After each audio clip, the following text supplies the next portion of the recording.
সংগ্রামী কেন্দ্রীয় সভাপতি জননেতা মামুনুল হক চালানের কারাগার থেকে 3 বছরের অধিক নির্যাতিত হয়ে আজকে তিনি মুক্তিপ্রাপ্ত হয়েছেন। আসসালামু আলাইকুম ওয়া রাহমাতুল্লাহ। আলহামদুলিল্লাহ ওয়া কাফা ওয়া সালামুন আলা ইবাদিহিল্লাযীনা ইসতাফা। আম্মা বা'দ। আউযু বিল্লাহি মিনাশ শাইতানির রাজীম। বিসমিল্লাহির রাহমানির রহিম। লা তাসরিবা আলাইকুমুল ইয়াওম ইয়াগফিরুল্লাহু লাকুম ওয়া হুয়া আরহামুর রাহিমিন। সাদাকাল্লাহুল আযীম। সমবেত প্রাণপ্রিয় তৌহিদি জনতা, বিভিন্ন স্তরের ধর্মপ্রাণ মুসলমান ভাই ও বন্ধুগণ, ছাত্র বন্ধুগণ এবং প্রিয় এলাকাবাসী, আল্লাহ পাক রব্বুল আলামিনের শুকরিয়া আদায় করি।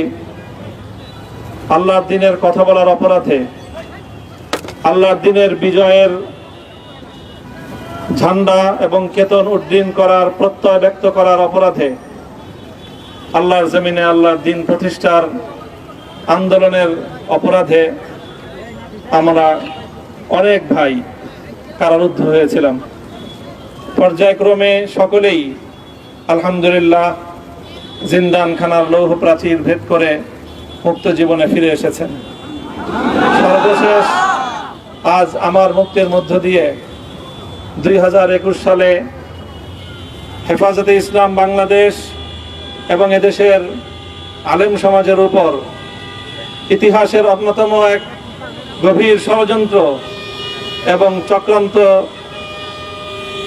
নির্যাতনের যে স্টিম রোলার পরিচালনা করা হয়েছিল, তার আজকে একটি প্রাথমিক অধ্যায়ের পরিসমাপ্তি ঘটল।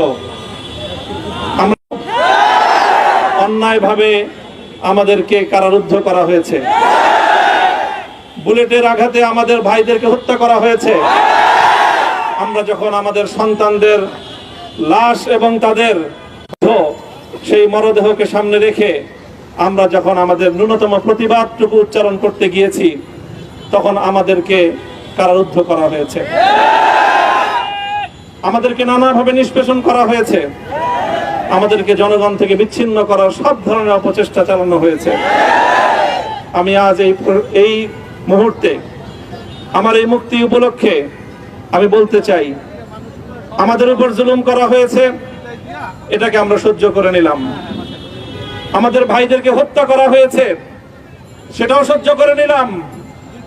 আমরা আমার সন্তানের লাশ কাঁধে তুলে নিয়েছি, সেটাকেও আমি হাসি মুখে বরণ করে নিলাম। আমাদেরকে অপমান এবং লাঞ্ছনার সব ধরনের ষড়যন্ত্রের সম্মুখীন হতে হয়েছে, সেটাও আমরা হাসি মুখে বরণ করে নিয়েছি। কিন্তু আল্লাহর জমিনে আল্লাহ এবং তার রাসূলের কোনো অসম্মান এক মুহূর্তের জন্য আমরা বরদাস্ত করে নেব না। আমরা আমাদের সর্বোচ্চ ত্যাগ এবং কোরবানি স্বীকার করতে প্রস্তুত রয়েছি, জীবন দিতে প্রস্তুত রয়েছি। আল্লাহর জমিনে আল্লাহর দ্বীনের ঝান্ডা সমুন্নত করেই আমাদের যাত্রা থামবে ইনশাআল্লাহ। হয়তো শাহাদাত, নয়তো খেলাফত ইনশাআল্লাহ। আল্লাহর জমিনে খেলাফত প্রতিষ্ঠার যে আওয়াজ আজ পৃথিবীর দিকে দিকে উচ্চারিত হচ্ছে, সে আওয়াজ বাংলার জমিনে খেলাফতের এই আন্দোলনকে চূড়ান্ত গন্তব্যে পৌঁছাবে ইনশাআল্লাহ।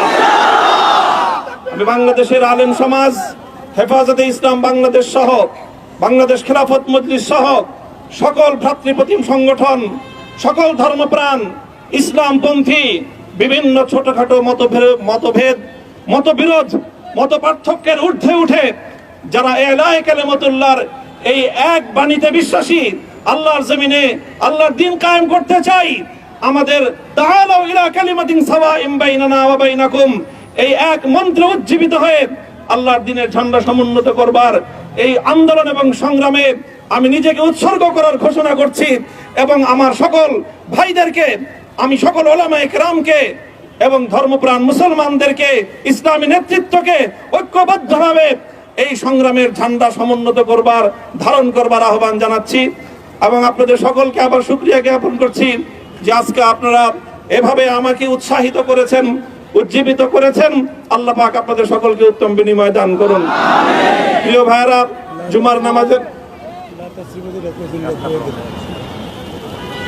জুমার নামাজের একেবারে ঠিক আগ মুহূর্ত। এখন সব মসজিদগুলোতে জুমার প্রস্তুতি চলছে। আমরা এখন এখানে খুব সংক্ষিপ্ত দোয়ার মাধ্যমে আমাদের আজকের এই প্রোগ্রামের সমাপ্তি ঘোষণা করব।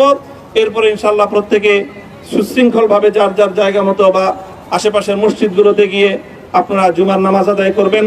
আমি আবারও বলছি, আমি আমার আলোচনার শুরুতে কোরআনে পাকের সেই আয়াতটুকু তেলাওয়াত করেছিলাম, হযরত ইউসুফ আলাইহিস সালাতু ওয়াস সালাম কারামুক্তি এবং প্রকৃত যারা অন্যায়কারী ছিল সেই অন্যায়কারীদের স্বরূপ ওনার সামনে উন্মোচিত হয়ে যাওয়ার পর, জাতির সামনে তাদের স্বরূপ উন্মোচিত হয়ে যাওয়ার পর তিনি যে কথা বলেছিলেন, আমিও নবী ইউসুফ আলাইহিস সালাতু ওয়াস সালামের অনুসারী হিসাবে তার সুরে সুর মিলিয়ে কণ্ঠে কণ্ঠ মিলিয়ে এই কথাই বলতে চাই, লা তাসরিবা আলাইকুমুল ইয়াউম।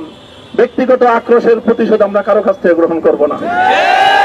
সকলকে আহ্বান জানাই, মাদ্রাসা, স্কুল, কলেজ, ভার্সিটি কোন শিক্ষা ব্যবস্থার ছাত্রদের মধ্যে বিভেদ করার নীতিতে মামুনুল হক বিশ্বাস করে না। আসো, স্কুলের ছাত্র আসো, আমার মাদ্রাসার ছাত্র পাশে দাঁড়াও, কলেজ থেকে আসো, ভার্সিটি থেকে আসো, তোমরা হাতে হাত মিলাও, ইনশাআল্লাহ দেশের স্বাধীনতা অক্ষুণ্ণ থাকবে। এদেশের ইসলাম এবং হাজার বছরের যে সাধনা সংগ্রাম, সেই সংগ্রাম বিজয়ী হবে ইনশাআল্লাহ। এই জনপদ ইসলাম এবং মুসলমানদের জন্য হাজার বছর ধরে এখানে কালেমার ঝান্ডা সমুন্নত করবার জন্য আমাদের পূর্বপুরুষরা যে সংগ্রাম করে গেছেন, সেই সংগ্রামকেই আমাদের কাঙ্ক্ষিত গন্তব্যে পৌঁছানোর জন্যই আমরণ এক সাধনায় আত্মনিয়োগ করতে হবে।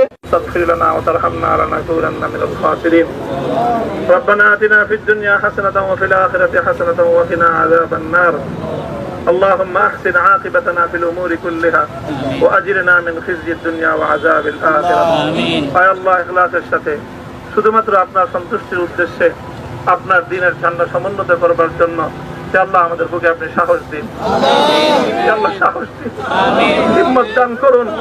আল্লাহ আপনার নুসরতকে, আপনার সাহায্যকে আমাদের শামিলে হাল করে দিন। আল্লাহ আপনি আমাদেরকে সাহায্য করুন। আমরা সংখ্যায় কম, শক্তিতে দুর্বল, আল্লাহ সর্বদিক থেকে আমরা অপ্রতুল, কিন্তু আপনার সাহায্য সাথে থাকলে আল্লাহ পৃথিবীর কোন শক্তি আমাদেরকে রুদ্ধ করতে পারবে না, পরাস্ত করতে পারবে না। আল্লাহ আমরা আপনার সাহায্য চাই।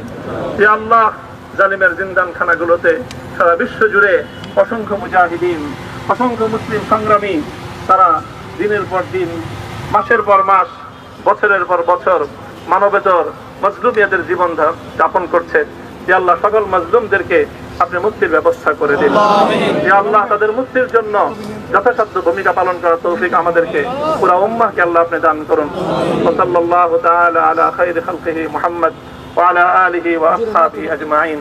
হে আল্লাহ, হেফাজতে ইসলামের সংগ্রামে হাটহাজারীর আমার যে ছাত্র, যে সন্তানগুলো শাহাদাত বরণ করেছিল, ব্রাহ্মণবাড়িয়ায় আমাদের যে সকল ভাইয়েরা, সন্তানেরা শাহাদাত বরণ করেছিল, শাপলা চত্বরে আমার যে সকল ভাইদের রক্তে ঢাকার রাজপথ রঞ্জিত হয়েছিল, ইয়া আল্লাহ এই শাহাদাত গুলোকে তুমি কবুল করো। ইয়া আল্লাহ এই রক্তের বিনিময়ে এই জমিনকে তুমি তোমার দ্বীনের ঝান্ডা সমুন্নত করবার জন্য তুমি কবুল করো। সাল্লাল্লাহু তাআলা আলা খায়রি খালকিহি মুহাম্মদ ওয়া আলা আলিহি ওয়া আসহাবিহি আজমাইন। সুবহান রাব্বিকা রাব্বিল ইজ্জাতি আম্মা ইয়াসিফুন ওয়া সালামুন আলাল মুরসালিন। আলহামদুলিল্লাহি রাব্বিল আলামিন।